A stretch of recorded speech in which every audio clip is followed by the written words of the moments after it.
नमस्कार, मी अनुपमा देसाई जवळगी आणि तुमचं माझ्या यूट्यूब चॅनलमध्ये स्वागत आहे.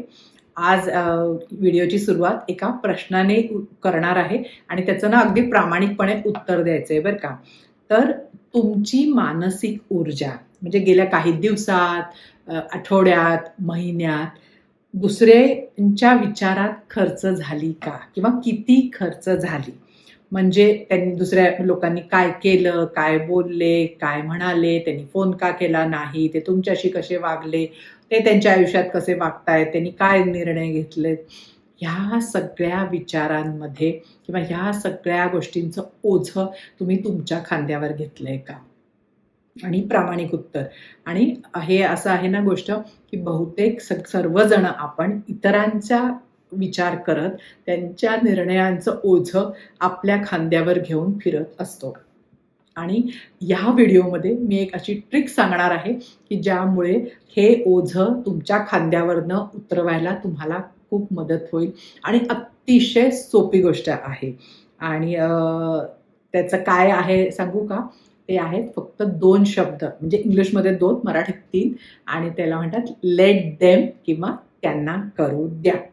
आता चॅनलवर पहिल्यांदाच आला असाल तर तुम्हाला सांगते की ह्या चॅनलवर आपण अशा छोट्या-छोट्या गोष्टी मी सगळ्या शेअर करते. रोजच्या आयुष्यात ज्या उपयोगाला येतील आणि आयुष्य सोपं करायला ज्यांची मदत होईल असे टूल्स मी शेअर करत असते. मग ते लॉ ऑफ अट्रॅक्शनच्या रूपाने असेल, होपोनोपोनो असेल, EFT असेल किंवा आज जसं शेअर करणार आहे ते चांगल्या-चांगल्या पुस्तकातल्या गोष्टी शेअर करते. तर आज आपण मेल रॉबिन्स यांच्या लेट देम थिअरी या पुस्तकातनं ती जी लेट देम थिअरी काय आहे ते बघणार आहे. आधीपासून चॅनल बघत असाल तर तुम्हाला माहितीच आहे की मेल रॉबिन्स यांच्या आधी पण व्हिडिओ केलेले आहेत. अतिशय सोपे टेक्निक असतात. मला खूप आवडतात. मी स्वतः करते. हे सुद्धा मी तर स्वतः वापरते. बरेच दिवसापासून वापरते. ऑलमोस्ट आय थिंक आता वर्ष होत आलं असेल. आणि मला ते इतकं उपयोगाला आलेलं आहे म्हणून आज अगदी स्वतः उपयोग करून ठरवलं की आता तुमच्याबरोबर ही गोष्ट शेअर करायची आहे. तर तिच्या आधीच आपण 5 सेकंड रूल आणि हाय-फाय टेक्निक जे कॉन्फिडन्ससाठीचं आहे 5 सेकंदाचं ते दोन्ही शेअर केलेले आहेत. व्हिडिओची मध्ये लिंक देते कमेंटमध्ये आणि डिस्क्रिप्शनमध्ये आणि पुस्तकांच्या पण लिंक्स देते. तर मला ते आवडतात त्यांच्या हे कारण ते खूप सोप्या आणि अगदी लगेच सुरू करण्यासारख्या गोष्टी असतात आणि खूप छान आयुष्यात बदल घडतो त्यांच्या या छोट्याशा गोष्टीने. तर आता हे लेट देम थिअरी ही कुठनं आली? तर ही कुठल्या एखाद्या खूप रिसर्च करून आली का? तर नाही. किंवा एखाद्या थेरपी सेशनमध्ये त्यांना सापडली का? तर तसंही नाही. हे लेट देम थिअरी ही अत्यंत आपल्या आयुष्यातल्या रोजच्या एका क्षणातून आणि अत्यंत चिडचिड जेव्हा आपली झालेली असे फ्रस्ट्रेशनमधनं निघालेली थिअरी आहे. आणि आज त्याचा उपयोग लाखो लोकं करत आहेत. तर एकदा त्यांच्या फ्रेंड्सनी त्यांना न सांगता त्यांच्या म्हणजे आपले काहीतरी प्लॅन केला, काहीतरी इव्हेंटचा वगैरे असं आणि ह्यांना माहिती नव्हतं आणि ह्यांना जेव्हा कळलं मेल रॉबिन्सला तर त्यांचं एरवी असं असतं ना, अशा वेळेला आपल्याला काय वाटतं लगेच की का मला का नाही ह्यांनी सांगितलं, मला वगळलं, माझ्याकडनं काही चूक झाली का, काही लास्ट टाइम भेटलो होतो तेव्हा माझ्याकडनं काही हे करायचं राहिलं का, किंवा आता माझं महत्त्व नाही आहे ग्रुपमध्ये, असं असे असे असंख्य विचार त्यांच्याही मनात ऑब्व्हियसली सगळ्यांच्या येतात. तसे त्यांच्याही आले, राग आला सुरुवातीला. पण एरवी त्यांना 2-3 तास लागले असते यातनं बाहेर यायला हा सगळा विचार की काय असं का केलं असेल असं. पण यावेळेला त्यांनी काय केलं की फक्त 2च शब्द म्हणले आणि ते होते लेट देम. म्हणजे let them make plans without me असं. आणि त्यांना एक गोष्ट जाणवली आणि ती म्हणजे की त्यांना अचानक इतकं रिलीफ वाटलं, म्हणजे एकदम असं शांत वाटलं, खूप असं हलकं वाटलं, एवढं फक्त लेट देम म्हणून. आणि ह्याच्यातनं जो जन्मलेली ही जी थिअरी आहे त्याच्यामागे सायन्स आहे, नंतर त्यांनी बुकमध्ये सगळं एक्सप्लेन केलेलं आहे. पण इतक्या छोट्याशा गोष्टीतनं इतक्या लोकांच्या आयुष्यात फरक पडू शकतो. ती खरंच करून बघण्यासारखी आहे. त्यामुळे नक्की जरूर बघा का होतं आणि काय होतं हे दोन्ही बघूया लेट देम थिअरीचं. आणि म्हणून मला माझी खूप इच्छा आहे की या आठवड्यात तुम्ही हे ट्राय करा, म्हणून याची 2 पार्ट सिरीज करते आहे. हा लेट देम थिअरीवर आता आपण करणार आहे आणि ह्याचा भाग 2 अनुभव घेतल्यानंतर मी पुढच्या शुक्रवारी त्याचा व्हिडिओ रिलीज करणार आहे. तर सबस्क्राईब करा म्हणजे मिस होणार नाही. सबस्क्राईब आणि बेल आयकन दाबा. तर आता हे दुसरं ह्याच्या पाया काय आहे या सगळ्या गोष्टींचा, लेट देम थिअरी का इतकी छान काम करते? 2 शब्द फक्त. तर ह्याचा सगळ्याचा पाया असा आहे की आपल्याला असं वाटतं की आपण इतरांच्या वागणुकीवर, विचारांवर, निर्णयांवर कंट्रोल ठेवू शकतो, नियंत्रण ठेवू शकतो. पण हे फक्त आपल्याला वाटत असतं. आपल्या इतर कुणाच्याही वागणुकीवर, विचारांवर कंट्रोल नाही. आणि आपण असा खूप प्रयत्न करत असतो की आपला असावा, पण तो कधीच तो कंट्रोल नव्हता. आणि ते काय विचार करतात, काय निवडतात, कसे वागतात तुमच्याशी, इतरांशी, ह्या सगळ्याचा तुमच्या हातात काहीच कंट्रोल नाहीये. आणि तुम्ही कितीही प्रयत्न केला तरी तो कंट्रोल तुमच्याकडे कधी येत नाही. म्हणजे तुम्ही थोडं बहुत त्यांना इन्फ्लुएन्स करू शकता, पण कंट्रोल त्याचा कधीच तुमच्याकडे येत नाही. आणि तरीही बहुतेक वेळेला आपण वेळ आणि ऊर्जा इतरांच्या बद्दल विचार करण्यात, त्यांना कसं त्यांचा निर्णय चुकीचा आहे हे सांगण्यात, त्यांचा मूड कसा बदलता येईल, त्यांचे विचार कसे बदलता येतील, त्यांनी कसं त्यांची वागणूक बदलावी, ह्या सगळ्या गोष्टींमध्ये आपण आपली ऊर्जा आणि वेळ खर्च करत असतो. आणि हे म्हणजे आता हे लेट देम थिअरीने काय होतं बघा, जेव्हा तुम्ही 2 शब्द म्हणता लेट देम, तेव्हा ना या सगळ्या ज्या प्रयत्न असतात ह्याला एक पूर्णविराम मिळतो. की आपण जे व्यर्थ प्रयत्न करत असतो, कारण बदलू नाही शकत. आपल्या चॅनलवर आधी पण सांगितलेलं आहे, आपला कंट्रोल फक्त 3च गोष्टींवर असतो. आपण काय विचार करतो, आपण काय स्वप्न बघतो आणि आपण कृती काय करतो. तर ह्या 3च हे गोष्टींवर जर कंट्रोल असेल तर इतरांचा पण त्यांच्या या 3 गोष्टींवर कंट्रोल आहे. त्यामुळे आपण कितीही प्रयत्न केला, थोडं आपण आपलं मत सांगून थोडासा बदल घडवू शकतो, पण शेवटी त्या व्यक्तीची इच्छा पाहिजे, त्या व्यक्तीचं वागणूक, विचार हे सगळं त्यांच्यावर अवलंबून आहे, तुमच्यावर नाही. तर कितीही म्हणजे असं होतं का की लेट देम केलं की तुम्ही दुखावले जाणार नाही, असं नाही. कोणी तुमच्या रागात दुखावलं जातो, पण त्याचा तुम्ही जो विचार करून जी ऊर्जा आणि वेळ वाया घालवता ना, ती इथे वाचते आणि ती तुम्ही एखाद्या चांगल्या गोष्टीसाठी त्याचा उपयोग करू शकता. तर आता पहिल्यांदा हे बघूया की हे लेट देम म्हणायची गरज का पडते आपल्याला, आपण हे का दुसऱ्यांचे विचार, दुसऱ्यांचे वागणं, दुसऱ्यांनी तुमच्याशी कसे वागतात, तुमच्यावर रागवले आहेत का, ह्या सगळ्या गोष्टींचा, त्यांच्या मूडचा. कारण बऱ्याच वेळेला चॅनलवर पण येतं की मी खूप पॉझिटिव्ह राहायचा प्रयत्न करते, पण नवरा निगेटिव्ह आहे, घरातले निगेटिव्ह आहेत, मला निगेटिव्ह वाटतं, कसं पॉझिटिव्ह राहू, हे असे सगळे प्रश्न येत असतात मला. तर आता बघा की आपली इच्छा काय असते की सगळ्यांना बरोबर घेऊन जावं, सगळ्यांना आपण जे त्यांच्या चांगुलपणासाठी म्हणजे चांगल्यासाठीचं जे सांगतोय ते त्यांनी ऐकावं, हे सगळं अगदी बरोबर आहे. किंवा ते ऐकत नाहीत किंवा ते तसं रागवतात तुमच्यावर, तर तेव्हा आपल्याला सुचत नाही, आपल्या मेंदूमधनं ती गोष्ट, मनातनं ती गोष्ट जात नाही. आता ही का जात नाही, कारण ह्याच्यासाठी ना आपल्याला कळत असतं तरी पण वळत नाही, कारण ह्याच्यामध्ये आपल्या मेंदूचं जे जडणघडण आहे ते कारण आहे त्याचा. कारण आपला मेंदू हा कनेक्शनसाठी केलेला आहे.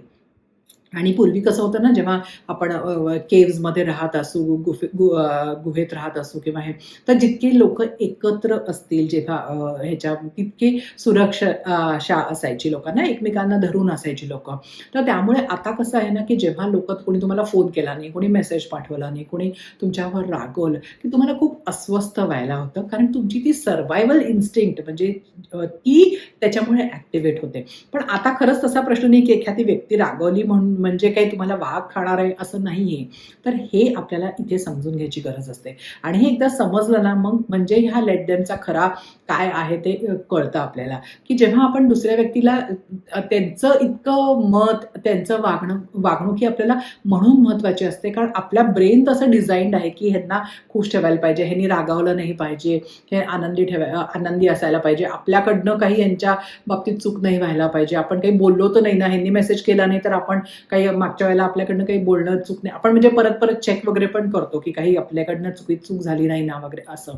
तर अशा वेळेला म्हणून त्या लेट देमचा आपल्याला एक लक्षात यायला पाहिजे की हे आपल्या मेंदूच्या प्रोग्रॅमिंगमुळे आहे, असं काही नाही आहे. तर हे जेव्हा कळतं तेव्हा खरं या लेट देम थिअरी मागचं सायन्स काय हे कळतं. ह्याच्यावर बऱ्याच गोष्टी त्याच्या सायन्सच्या आहेत, त्याच्यामध्ये पुस्तक नक्की जरूर वाचा तुम्हाला इंटरेस्ट असला तर. आत्ता आपण ह्याचा वापर कसा करायचा हे आधी सगळ्यात पहिलं बघतोय. आणि ह्याचा बघा की रोजच्या आयुष्यातल्या कुठल्या सिच्युएशन्स आहेत की जिथे आपल्याला हे उपयोगाला येतं. तर आता पहिलं गोष्ट आहे की त्यांना कोणाला तरी कोणीतरी भेट ठरवलं तुमच्या घरी येणार आहे, काहीतरी प्लॅन केला, फ्रेंड्समध्ये प्लॅन्स असतात, कोणी येणार असतं आणि त्यांनी तो प्लॅन कॅन्सल केला. तर अशा वेळेला म्हणायचं लेट देम किंवा त्यांना प्लॅन कॅन्सल करू द्या. तर बऱ्याच वेळेला काय होतं की आपण असं कॅन्सल झालं की खूप एकतर इंट्रॉस्पेक्ट करायला लागतो की काही आपल्याकडनं काही झालं नाही ना, त्यांना नवीन फ्रेंड्स तर नाही ना मिळाले वगैरे, असे काही विचार न करता हे आपल्या बाबतीत नाहीच आहे. त्यांना काहीतरी बिझी असतील, त्यांना काहीतरी दुसरं निघालं असेल, तर ह्याच्याशी आपल्याला काही संबंध नसतोच, कारण बहुतेक वेळा तो नसतोच. आणि तर आता आपलं महत्त्व त्यांच्या दृष्टीने कमी झालंय का वगैरे असा विचार न करता late them make their plans, त्यांना त्यांचे प्लॅन वेगळे करू द्या. सो हे एक अगदी साधं उदाहरण झालं. आता त्याच्यात दुसरं, त्यांना तुमच्यावर रागवू द्या. Let them be angry on you. बऱ्याच वेळेला आपण ज्याला वॉकिंग ऑन एगशेल्स म्हणतात इंग्लिशमध्ये, की इतकं असं जपून आपली वागणूक असते, कुठे काही चुकीचा शब्द नाही तोंडात नाही आला पाहिजे, कारण आपल्या वागणुकीमुळे त्यांना राग येईल ह्याची एक इतकी प्रचंड भीती असते बऱ्याच लोकांच्या मनामध्ये. तर अशा वेळेला कसं आहे ना, की हा जो राग आहे तो ते कसे आहेत ते दर्शवतात. तुमच्या वागणुकीचा कधी त्याच्यावर संबंध पण नसतो. काहींचा स्वभावच रागीट असतो, काहींना कुणाचंच काही पटत नसतं. सो बऱ्याच वेळेला हे स्वतःवर घेण्याचा काहीच अर्थ नसतो. सो अशा वेळेला त्यांना रागवू द्या. त्यांना तुमचं पटत नाही आहे, त्यांना राग येत असेल, ठीक आहे. तुम्ही तुमच्या जे काही करता आहात ते तुम्ही तुमच्या कन्व्हिक्शननी, तुमच्या ह्यानी तुम्ही चालू ठेवायला पाहिजे. सो ही एक दुसरी सिच्युएशन झाली.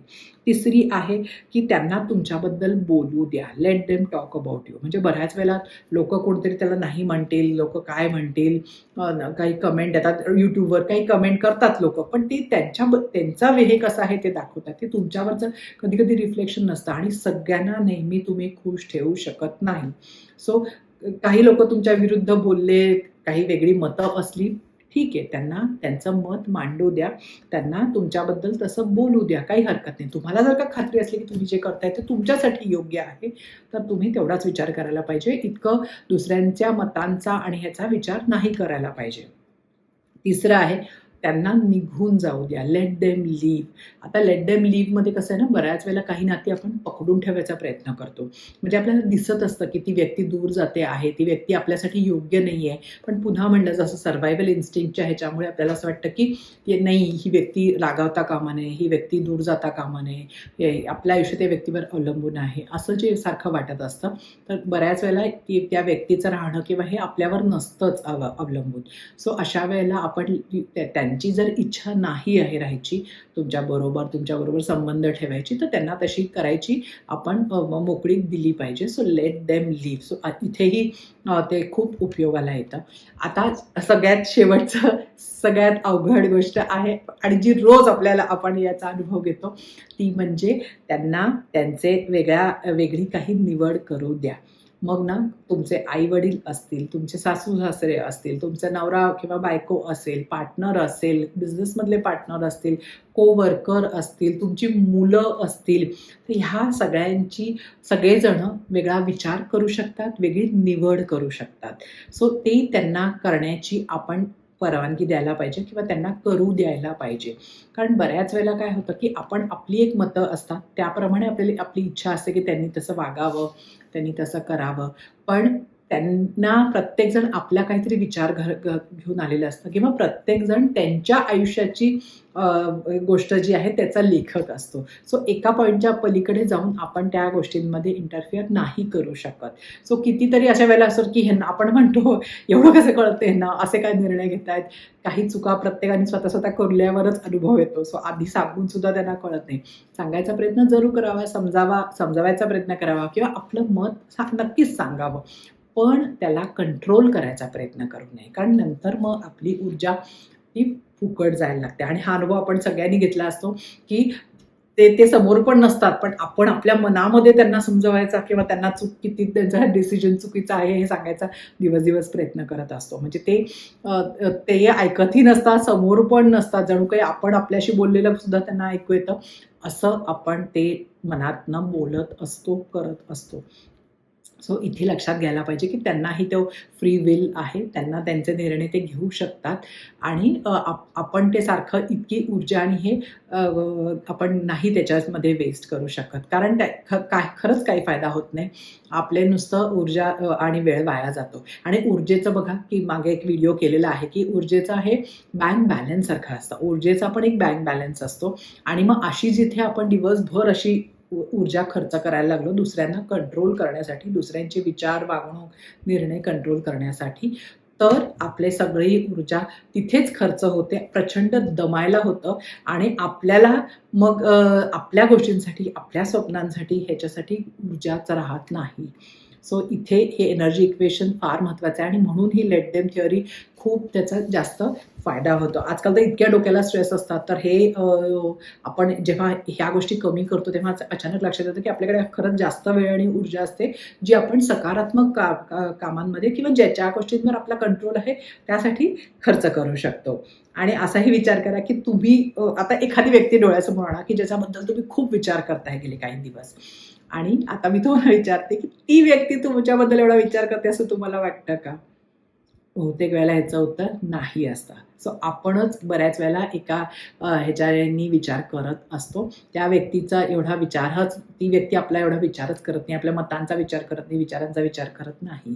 सो इथे हे एनर्जी इक्वेशन असं बॅलन्स करण्याची गरज असते की आपण आपला आधी विचार करून मग त्यांना एका पॉईंटनंतर आपण काही मदत करू शकतो. त्याच्या पलीकडे त्यांचं आयुष्य म्हणून लेट देम, त्यांना त्यांचं करू द्यावं. सो आता अजून एक ह्याचा काय फायदा होतो बघा. बऱ्याच वेळेला ना जेव्हा आपण असं लेट देम म्हणतो, तेव्हा आपल्याला काही व्यक्ती क्लिअरली दिसायला लागतात, क्लिअरली क्लॅरिटी येते. बऱ्याच वेळेला आपल्या काही मनातल्या भीती असतील किंवा आशा वगैरे असतील, त्या आपण दुसऱ्यांवर प्रोजेक्ट करतो. स्पेशली ना पेरेंट असलं की मला असं लक्षात आलं की आपण ते आपल्या बाबतीत ते फार होतं की आपण पालक म्हणून जेव्हा आपल्या मुलांकडे बघतो तेव्हा आपली अशी मनात एक भीती असते की ह्यांनी चुकीचा निर्णय घेऊ नये, चुकीचा निर्णयाचा त्यांना काही त्रास होऊ नये. इच्छा अगदी खूप चांगली असते, उद्देश खूप चांगला असतो, पण आपल्या मनात ते हेच नीट नाही झालं तर काय होईल, ही भीती असं सारखं जे आपण ती आपली भीती त्यांच्यावर प्रोजेक्ट करत असतो. त्यांनी काहीतरी वेगळा विचार केलेला असतो, त्यांना त्यांचा आत्म गायडन्स असतो, इंट्युशन असतं. तर त्यामुळे ना हे आपण इथे लेट देम करायची फार जास्त गरज असते आणि त्याचा खूप चांगला फायदाही होतो. कारण मग आपल्याला कळतं की हे त्यांनी काहीतरी विचार केलेला आहे त्याच्या मागे, एवढं घाबरायची गरज नाही आहे, किंवा त्यातनं काही झालंच तरी त्यांच्यामध्ये ती शक्ती आहे की ते यातनं निभू शकतील वगैरे असं. सो म्हणून हे थोडंसं एक क्लॅरिटी पण येते आणि लोकांना पकडून ठेवायच्या बाबतीत सुद्धा म्हणा, जबरदस्ती लोकांना पकडून ठेवण्याच्या ऐवजी जी लोक आपल्या आयुष्यात आहेत ती आपल्या आयुष्यात राहणार आहेत किंवा गेले तरी ते परत येतील जर का त्यांना तसं वाटलं तर. सो असं आपल्याकडनं आपण त्यांना नेहमी खुश ठेवणं असेल, त्यांच्या आनंदासाठी गोष्टी करणं असेल, आणि तरीही त्यांचा बघा ते कधीच आनंदी होत नाही, त्यांचं काहीतरी वेगळं चाललेलं असतं. आपणच असं सारखं हे करतो की आपली मतं नाही मांडायची, आपला सगळा व्यवहार बदलायचा की ते रागावू नये, त्यांना राग येऊ नये हे. पण अशा वेळेला आपण म्हटलं की आपल्या ह्याच्यात काही संबंध नाही आहे, त्यांचा स्वभाव रागीट आहे, त्यांच्या आयुष्यात इतर काहीतरी चाललं असेल, त्यांना रागू द्या. तर अशा वेळेला बघा मग लक्षात येतं की काय त्या व्यक्तीचं नक्की रूप काय आहे, त्या व्यक्तीच्या मनात काय चाललेलं आहे. सो आणि आपण आपल्या गोष्टींवर फोकस करायला आपल्याला वेळ आणि ऊर्जा मिळते. तर लेट देम हे काही हार मानणं आहे का? कारण असं एकदम सुरुवातीला ना वाटतं की लेट देम म्हणजे आपण सगळं सोडून दिले, हां त्यांना त्यांचं काय पाहिजे ते करू द्या. तर तसं नाही आहे. इथे लेट देम आहे ना, हा एक्सेप्टन्स आहे. एक्सेप्टन्स कशाचा आहे की वास्तव जे आहे ते आपण एक्सेप्ट करतोय की आपल्याकडे हा कंट्रोल कधीच नव्हता. जो आपण समजत होतो की आपल्याकडे आहे, पण तो कधीच नव्हता. सो हे हार मानणं नाही आहे. हे आपण मॅच्युअर झालोय, परिपक्वतेचं एक लक्षण आहे की आपण इतरांना त्यांना काय करायचं आहे ते करू देतोय आणि आपण आपल्या आयुष्यावर लक्ष देतो आहे. सो हे दोन्ही बाजू इथे येतात लेट देम जेव्हा आपण म्हणतो ते. म्हणूनच आजची इच्छा आहे माझी की आठवडाभर तुम्ही ट्राय करून बघा. आता कमेंटमध्ये लिहा की कुठली अशी एरिया आहे, कुठली व्यक्ती आहे ह्याच्यासाठी तुम्हाला ही लेट देमची सगळ्यात जास्त गरज या आठवड्यात जाणवते आहे बघा. आणि मग ना असं तुमच्या लक्षात येईल की जसं आपण वापरायला लागू ना तसं अगदी जवळच्या लोकांनी बाकी सुद्धा आपण इतक्या गोष्टींमध्ये आपण विचार करत बसतो ना, तर तिथे सुद्धा आपण अगदी हसून लेट देम म्हणलं की इतकं रिलॅक्स होतं. कारण असं होतं मला तर आता इतकी सवय झाली ट्रॅफिकमध्ये सिग्नलवर लोक सिग्नल तोडतात, मुलांना घेऊन सुद्धा लोक मोबाईलवरनं बोलत चाललेले असतात. मग आधी असं वाटायचं की काय हे एवढं कसं त्यांना लोकांना स्वतःच्या आयुष्याचं हे नाही, सिरियसनेस नाही आहे, हे नाही आहे. आपण आपले रूल फॉलो करतोय. आपण गाडीत बसलेलो असतो, आपण ते समोरून येणाऱ्या व्यक्तीला काही बोलू पण शकत नाही काही. अशा वेळेला हल्ली ना मी स्माईल करते आणि लेट देम असं मनात म्हणते. कारण आपण कुठेतरी चांगल्या कामासाठी चाललेलो असतो, आपल्या डोक्यात काहीतरी वेगळं चाललेलं असतं आणि ते इतकं स्पायरल होत जातं ना की काय हे लोकांना शिस्तच राहिली नाही असं तसं. म्हणजे ती व्यक्ती 1 सेकंदात आपल्या समोर निघून जाते आणि पुढची 15 मिनिटं आपण त्याचा विचार करत बसलेलो असतो आणि मग सगळीकडेच अजूनच निगेटिव्हिटी आपण पसरवतो. तर त्यापेक्षा ना अशा जिथे काही आपला कंट्रोल नाही आहे, आपल्या जवळच्या तर सोडा, लांबच्या लोकांचा अशा जे गोष्टी दिसतात, टीव्हीवर काय चाललंय, लोकांचे कमेंट असतील, युट्यूबवर काय सगळीकडे नुसतं लेट देम. कोणी कसे कपडे घातलेत, कोणी काय करतंय, या सगळ्याचा जे आपण इतकं पर्सनली घेतो गोष्टी, ते सगळीकडे वापरायचं लेट देम. त्यांचा चॉईस आहे, त्यांचं आयुष्य आहे, करू दे त्यांना. कारण आता असं झालं ना, इतकी लोक आपल्या घरात आल्यासारखे आहेत, आपण इतके लोक ब्लॉग्स करतात, हे करतात, मग सगळीकडे आपली एक एक रिॲक्शन यायला लागते. सो मला वाटतं ना हे लेट देम आजचा जास्त आपल्याला ह्याची गरज पडायला लागली. कारण पूर्वी आपला संबंधच कमी लोकांशी यायचा, पण आता ना प्रत्येक सोशल मीडियाच्या पोस्टवर आपण कमेंट करायला लागलो, त्याच्यावर रिॲक्ट करायला लागलो, तर मग आपल्याला चांगलं काही करायला आपल्यामध्ये काही हेच राहणार नाही. सो म्हणून हे लेट देमचा मला अतिशय चांगला उपयोग झालेला आहे, म्हणूनच मी आज तुमच्याबरोबर शेअर करते आहे. तुम्ही पण करून बघा, मला कमेंटमध्ये सांगा, मला नक्की आवडेल. आणि वेगवेगळ्या गोष्टींमध्ये कुठे तुम्हाला हे झालं ना हे पण सांगा. म्हणजे अ न्यू यू फॅमिली म्हणून बघूया की आपण काय काय ह्याच्यामधनं वेगवेगळ्या विषयांसाठी हे वापरू शकतो. आणि सबस्क्राईब तर कराच, म्हणजे पुढचा व्हिडिओ मिस होणार नाही. कारण ह्याच्या पुढे आता ही लेट देम केलं ना की तुम्हाला लक्षात येईल की खूप ऊर्जा आपली वाचली आहे, वेळ वाचला आहे. तर त्याचं काय करायचं हे आपण या व्हिडिओच्या पार्ट 2 मध्ये बघणार आहोत पुढच्या शुक्रवारी. सो बघायला अगदी जरूर विसरू नका. पुढच्या व्हिडिओमध्ये असंच आपण ह्याचा भाग 2 मध्ये भेटणार आहोत. थँक्यू. नमस्कार.